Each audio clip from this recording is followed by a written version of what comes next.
What up, people? It's your boy Chick, aka Chris, from Gooner Eagle Eye, coming to you with my usual weekly show, Gooner Eagle Eye.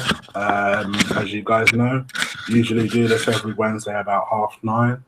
Decided to do the show a little bit earlier this week, um, simply because I am absolutely knackered. Work has taken it out of me. So I figured let me do this show before I pass out.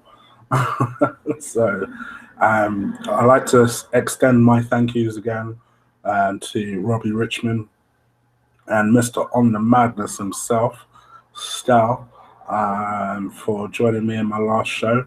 Sorry for how sudden um, the audio finished last week. I wasn't actually supposed to finish it like that.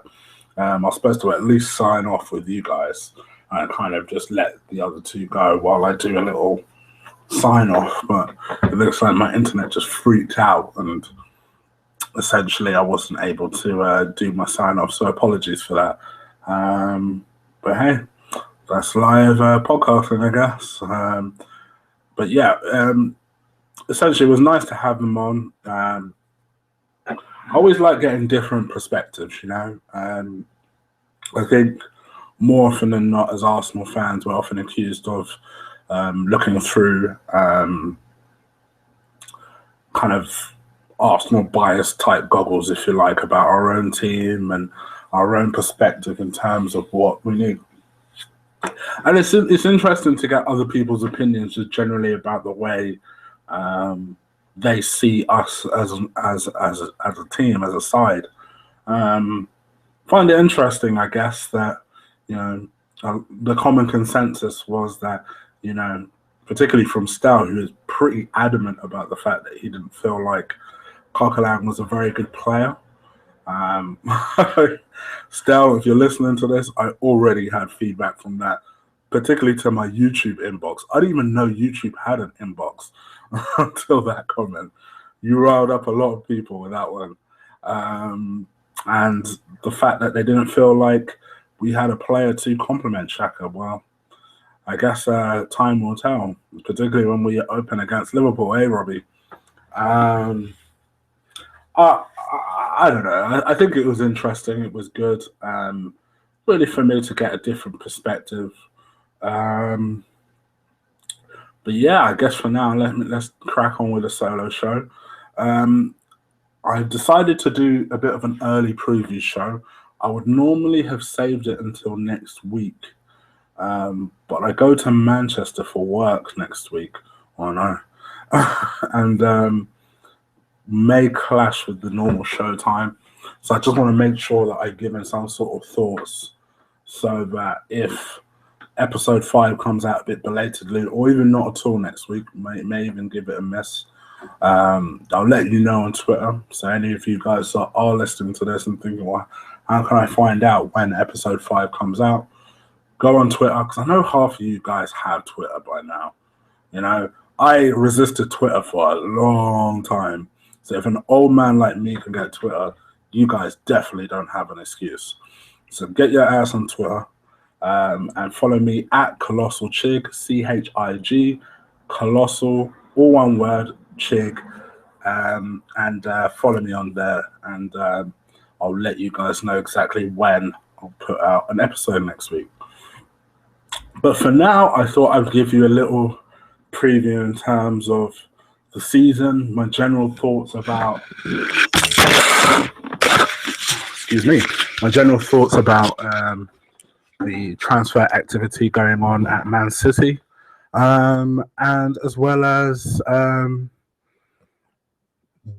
lack of activity ourselves, and what I think we'll do in time for next week. When does it play? Sunday. So I guess stay tuned for all that. Hopefully, whenever I do these shows, they don't tend to last for more than half an hour. So stay with me while I rabbit on. So first thing first, let's just address the elephant in the room. I did a video about this a couple of weeks ago, titled that our lack of transfer activity is a major concern. 2 weeks later, all alarm bells are going off. They really are. I don't know what the hell we're doing. I really don't. So I mean, obviously, the day I'm uploading and doing this episode is August the 3rd, and it's been done on a day where Man City have been really active, and they bought an attacking midfielder, and they're looking to buy. Sorry, they bought a forward, and let me start that again. They bought an attacking midfielder in Sane, and now they're looking at a potential young striker. We have some issues. I mean, if anything has highlighted one of my biggest concerns with Arsenal Football Club and the way we do business is our recruitment policy, and just the way we execute deals is very poor, and very old school and very just out of date. And if anything should show that, it's this Szczesny deal. So as things stand, Szczesny has been reported on Sky Sports for going for an Arsenal medical. I'm literally watching it as we speak, and the guy on there called Darmesh has basically said he doesn't know if it's a permanent. It's been reported that it was a permanent deal, and a lot of the papers it was reported 13.4 million. In my mind, I'm thinking good price. For 13.4 for a keeper, that's average. I still believe in my mind that Szczesny will get better. I have absolutely no doubt Szczesny will get better. Szczesny is a good keeper. The problem that works against him is he can't concentrate for a prolonged amount of time. Unfortunately for him, it is kind of a key attribute for a goalkeeper to have. And I, like many of you, feel a lot more stable and strong with Ospina there as our number 2. He seems content for whatever reason being our number 2, and I'm more than happy with that. I'm sure you guys are. Our goalkeeper situation is very, very strong at the moment. I think we need better seasons from both. I think we'll get better seasons from both. Ospina had an amazing Copa America from what I saw. And I do believe Czech will up his game. I really do. The boys, Robbie Richmond and Stel from last week, kind of alluded to it last week, and I, to be honest, agreed with them. The goalkeeper situation, we're kind of moving into a generation where the goalkeeper has to be versatile. You can't just be a good shot stopper. You can't just be good at handling. You almost have to be a sweeper keeper. And as good as Czech is, he's not a sweeper keeper. He's not going to burst out of the line like as much as I fucking hate to admit it, the Tottenham keeper does. He's not going to burst off the line the way De Gea does. Joe Hart is desperately trying to turn himself into a super keeper. Not sure how successful that's going to be. But yeah, I still believe our goalkeeper situation is strong. I do believe we have a sweeper keeper in Ospina, interestingly. And who knows, I don't think we have a bad team. You go through our team, and I think this is where a non-Arsenal fans don't understand. And it became very apparent when I was listening to the boys last week, because you probably noticed doesn't say a lot last week. Mainly because whenever I have a guest, I like to make sure that they're comfortable and they express their opinion. And particularly a non-Arsenal fan guest, I like listening to what their opinions are on Arsenal. And kind of the opinions are, I mean, a lot of it I disagreed with. I must admit, didn't agree with a lot of it. But I felt like clearly the overall impression that I get from people who don't support Arsenal is that, what are we overreacting for? We should trust Wenger. Um, he's brought us so much success in the past, and that he knows what he's doing. Cool. And in a way, I can understand. In a way, I can understand, because I've always said this, and I'll say it again. I truly believe that when Wenger leaves, we'll have a dip. But I've also always said it is a necessary dip. Even if it's a season out of the Champions League, so be it. We need to almost, just the way the transfer window has gone this summer shows the amount of things that need to change once Wenger goes. And I think, forget anything, aesthetic, like, well, because tactically he's clueless, or he doesn't spend money, or this, that, and the other. For me, his strategy is so outdated. He is hoping that by waiting, he will get himself a bargain deal. My biggest issue with Wenger has always been the fact that, he has this kind of outdated attitude, and he is very quick to repeat mistakes in an effort to show that he was right all along, but never quite getting to prove that he was right all along. Take, for example, let's just take this summer, for example, right? I know I'm kind of digressing a lot. Just stay with me for a second, right? So with Wenger, he looks at the situation, he looks at the landscape of the team, and at some point you must say to yourself, all right, look, I heavily fucked up last year. I should have invested in a team. That much is clear by the fact that he bought in January, something he doesn't normally do. So he should have invested in a team last year, should have invested in an outfield player. Let's be clear, an outfield player last year. We needed a defensive midfielder, and in my mind, a defender and a striker. We've needed that for at least, and I'm being modest here when I say this, at least the past 3 summers. We've needed those things. Alexis has been a wonderful purchase. Ozil has been a wonderful purchase. But you know what? I've said it before on other podcasts, and I'll say it again here. We've always needed a defender, a defensive midfielder, and a striker. And if possible, a goalkeeper. We've needed a spine for the longest amount of time. It seems like every summer we address one position. So last year it was a goalkeeper. And no one will ever sit here and tell me that Shaq is not world class. He's world class. Whether he's past world class is a separate debate. But Czech is a world class name, and in my mind, is still a world class operator. Has his drawbacks, just because I feel like the game has moved along and relies a lot more on sweeper keepers than non-sweeper keepers, for the want of a better expression. But that doesn't mean to say that he's not world class. Addressed that last year. Perfect.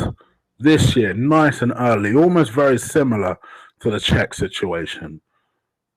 Bought Xhaka, spent a lot of money on Xhaka, Arguably, I genuinely believed we would have got Kante, and I'm seeing loads of papers saying that he rejected Kante.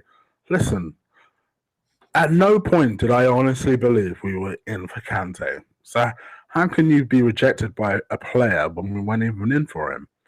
Kante came up with a quote earlier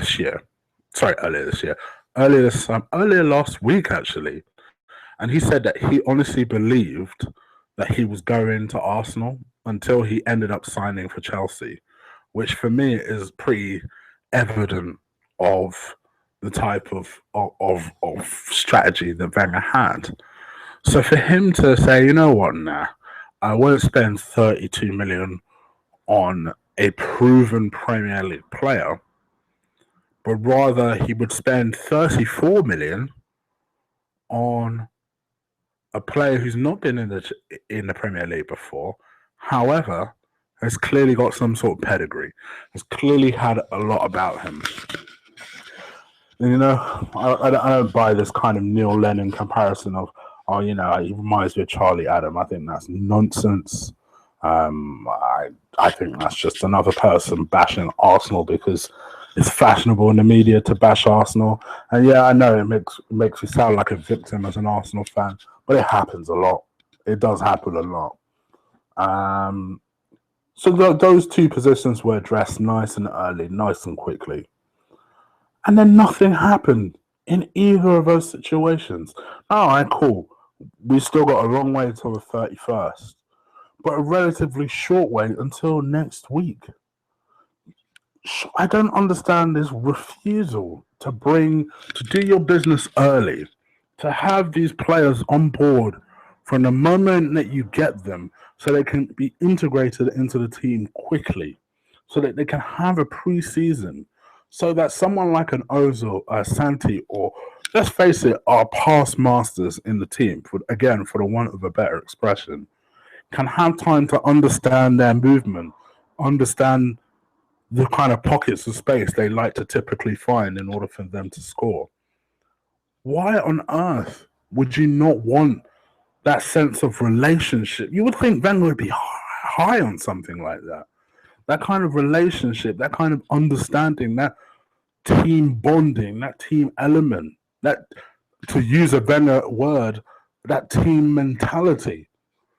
Why would you not want to establish that early? And those are the things that make Arsenal fans go mad, whether you're Wenger in or Wenger out. There is not a single Arsenal fan that doesn't understand why you wouldn't want to do that.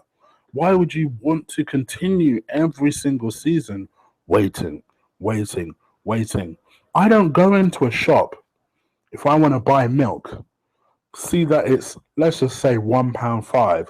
I think, you know what? Because it's, I don't know, a supermarket brand milk. Let's not give any other supermarkets any free advertisement on here, but let's just say, you know, a supermarket branded milk. I don't know about £1.05. I'll give you 55p. No. Cashier's gonna say no. It's £1.05. Not sure about that £1.05 still. Tell you what, 70p. No, it's still £1.05. I don't. They'll escort you from the shop. I don't understand why. Why would that be different in the world of football? You know, these teams from abroad, in particular, know that English teams have a lot of money to spend. They just do. So they're not going to suddenly lower their price just because you said, "Ooh, I don't know, 40 million for Lacazette, or I'm going to bid 29.3 million." I laughed when I saw that. I thought to myself, is this guy serious? You didn't even bid 30 million. You decided to just scrimp and do I couldn't believe it. And don't give me that, oh, well, you know, technically 29.3 million is 35 million euros. All right, cool. What, you're not going to get him at 35 million euros. You might as well increase it to at least round it off and not make you look silly in the media. 29.3 million. Because what, you don't have 40 million? Why didn't you bid 40 million and give Leon something to think about? You know they're a difficult team to negotiate even when they want to sell a player. They are basically the Tottenham of the French league. So why mess around? Just give them the 40 million. And the funny thing is, here's the thing. By making one signing, now don't get me wrong, we still need a central defender. But making one signing like a Lacazette, for example, and saying, you know what, let's just go all out for this kid. Let's say I'll give you 45 million. I don't think he's worth 45 million. I sit here now as an Arsenal fan telling you I think he's a good player. 45 million, I'm not sure. But you know what? I would not begrudge Arsenal saying, you know what, here's 45 million. Let's not fuck around here. Release Lacazette for me, please. Why would you prevent that from happening? These are the types of things that I don't understand. By just making that one signing, automatically you lift the mood around you. Suddenly, Arsenal fans could afford to be excited. Where every Arsenal fan will accept we still need a central defender. By just making a signing like that, oh my gosh, you will see Twitter just buzzing. The amount of welcome to Arsenal Lacazette you'll see on YouTube will be crazy, just because of that one signing. And then we can go into that Liverpool game with, I don't know, an air of confidence. Are you telling me Walcott up front is going to be that person to give us as Arsenal fans that same level of confidence? I don't think so.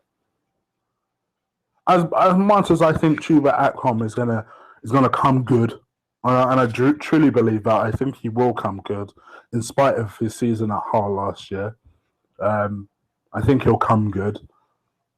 Are you really telling me that Chuba Akpom up front is going to give us that air of confidence that we need? You know? Which brings me on to the two other players that we're being linked with at the moment. The two players that our famous right back Lauren believes we don't need. Arguably, he's correct. Arguably. And that is Julian Draxler and Mahrez. My concern about buying one of these two first is we won't get the Lacazette deal done.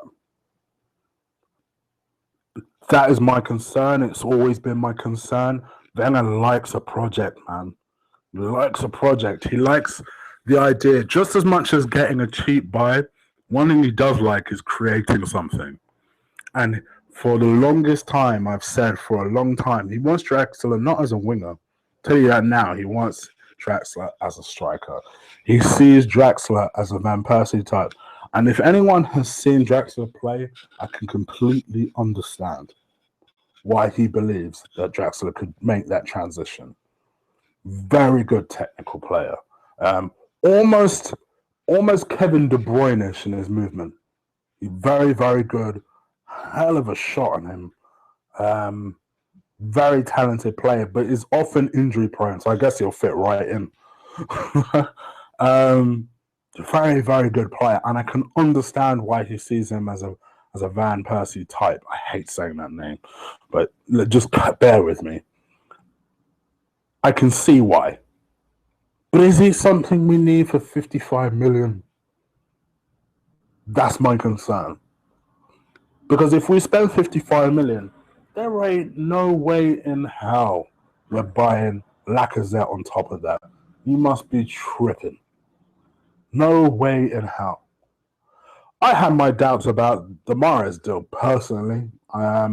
Just seemed to come from nowhere all of a sudden. I know that Wenger's always liked Mahrez, but arguably Lauren's right. Do we really need him?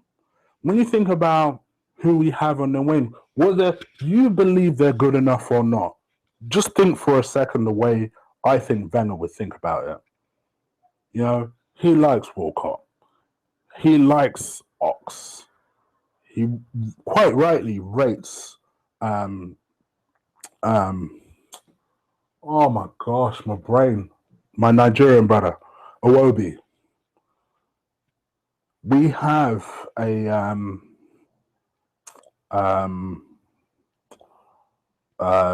Alexis. Oh my gosh, what's wrong with me? It shows you how tired I am. Not to mention that, and let's be real, we're thinking like Wenger here. He can put Ramsey out there. He can put Kozella out there. This is the way Wenger thinks. Rightly or wrongly, this is the way he thinks. I still don't believe he will sign a winger. Not a winger to play on the wing anyway. I think he will sign a winger in order to try and turn him into a striker.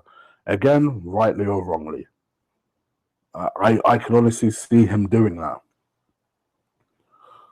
But you know what? At this point in time, I was thinking about it and I thought, yeah, Sure, I can see what I mean when I say that, but ultimately we are now 11 days away from us kicking off, 10 days away from the season kicking off. At this moment in time, we just need somebody on board, preferably a striker. But you know what? At this moment in time, I'll take a Mustafi, who is the other player that we're being linked with, along with a prep with loads of little budget options. But let's talk about this Mustafi deal. I can't even know. I don't even know if I'm saying it right. Apologies if I'm butchering it. You know, a good central defender for some crazy reason, and I can believe it. You're probably thinking, well, Chris, don't believe in every story you read. You hear this story, and you think, yeah, I could believe Wenger would do that. The Valencia have a £42.4 million clause in a Mustafi deal. Obviously, Arsenal said to them, "Ha, no, you're not getting that." Cool. Valencia said, "Don't worry about the 42. Just give us half that. Half that." What the heck is £21 million to Arsenal, really? Wenger said, don't know about that. I'll tell you what, I'll give you 15 million for him. What decent defender these days are you going to buy for 15 million? Speaking of which, weren't we being linked with fucking Johnny Evans for 15 million? Do you really think you're going to get Mustafi for 15 million? The guy's a German international and he's 24. When Johnny Evans, who's 29, and let's be honest, is Johnny Evans, is being linked with us for 15 million, the two are not the same player. But this is the way Wenger thinks, because for some ridiculous reason, everything goes through Wenger. And it's gotten people concerned. You know, I'm not going to lie to you, yeah? I'm sometimes I lose myself in the concern. But, you know, I had to also keep reminding myself, you know what, technically, this was earlier on in the summer, mind you.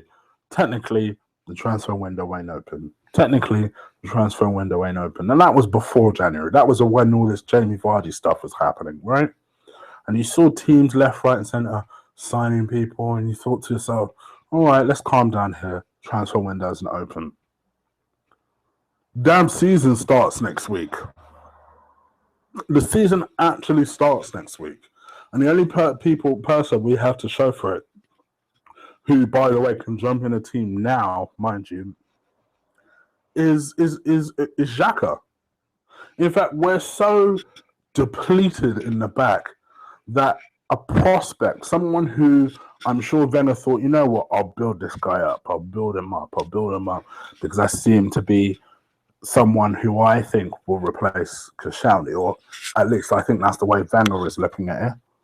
We're having to potentially start him next week.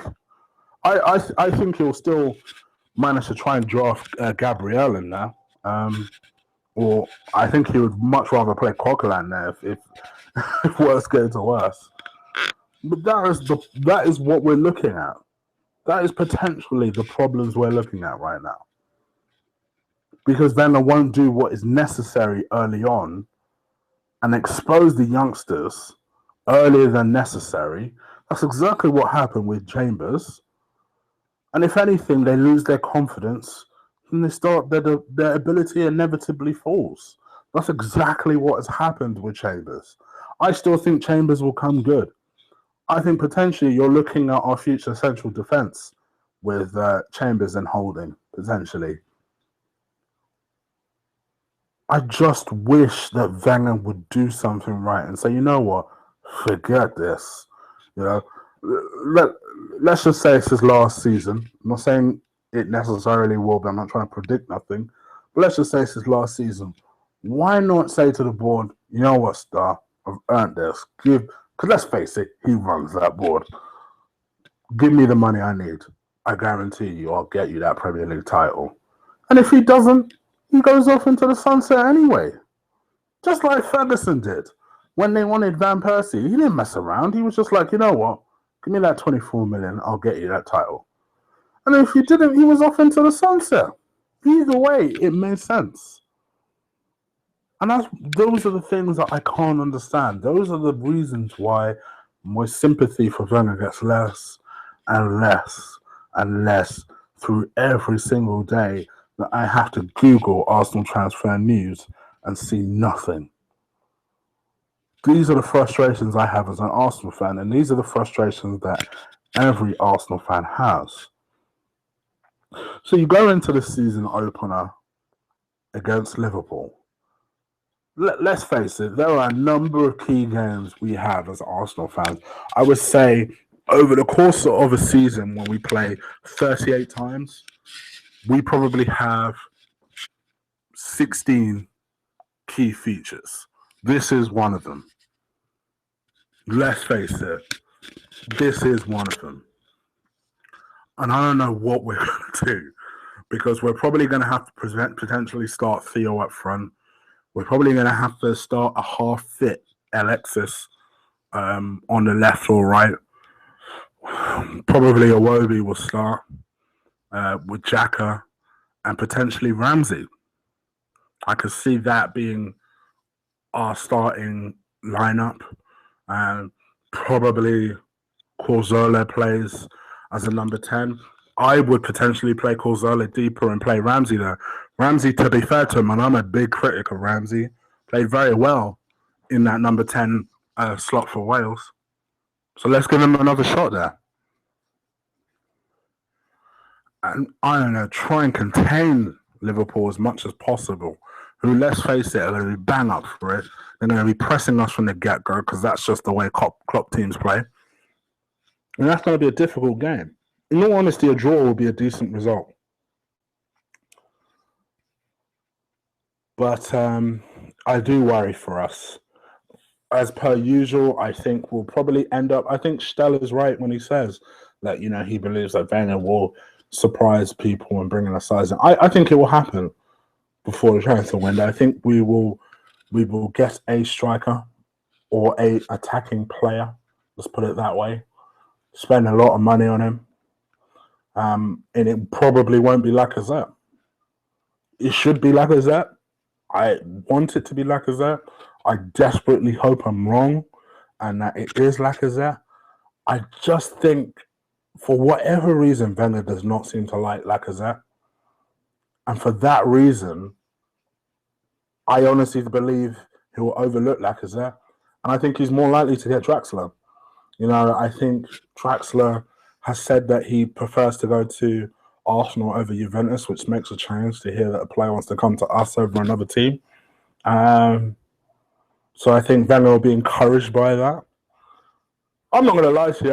I'm a flipping idiot because, and I say that because I was desperately hoping that Wenger was making everybody wait and wait and wait because he was going to pull off a surprise and he was going to pull off an Aubameyang.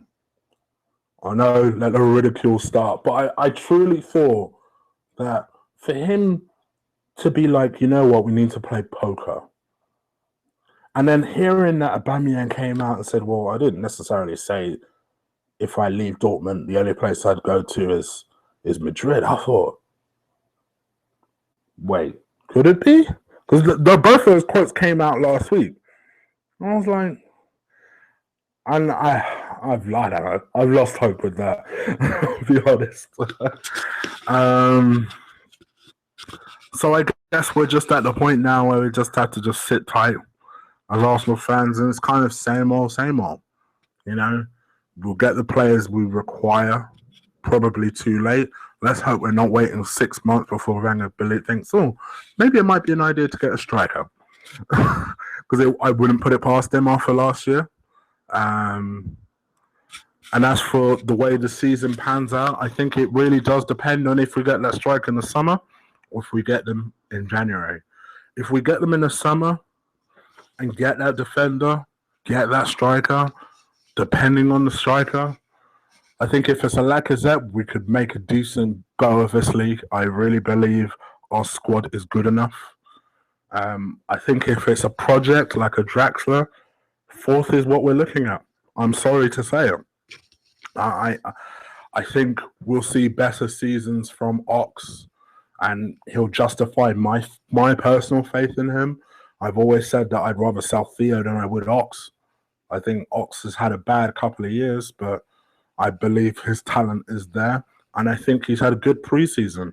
Let that be a sign of things to come. I'm hoping. I think we'll see much more of Iwobi this season. I'm hoping he grows, continues to develop. I think we'll see more. I think we'll have a bigger season from Alexis.